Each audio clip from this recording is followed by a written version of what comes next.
এক, মেসির পরিবার মাঠে আসেনি। 2, আর্জেন্টিনার প্রেসিডেন্ট আসবে বলেও আসেনি। 3, বাকি প্রায় প্রত্যেকটা ম্যাচেই গ্যালারিতে সিমিওনে ছিল, কিন্তু ফাইনালে তাকেও দেখা যায়নি।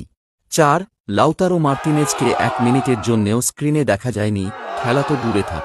5, হাফ টাইমেই এনজোর 1 ইউরো, সেকেন্ড হাফ ইউরো লাল কার্ড।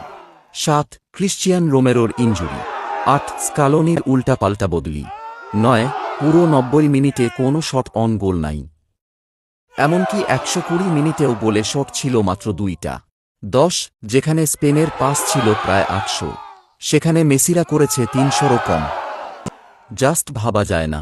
11, প্রায় প্রত্যেকটা বলই লুজ করা।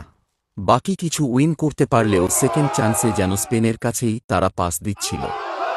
ডিবক্স থেকে বল এনে সোজা মিডে গিয়ে স্পেনের পায়ে বল দিয়ে দেওয়া। 12, ক্রিশ্চিয়ান রোমেরো ট্রাম্পের সাথে হাত না মিল না। 13, এখন পর্যন্ত মেসি, আলভারেজ, ডি পল, লাউতারো, এনজো, লিসান্ড্রো মার্টিনেজ এরা কেউই আর্জেন্টিনায় ফিরেনি। 14, সবশেষ মেসিকে গোল্ডেন বল না দেওয়া।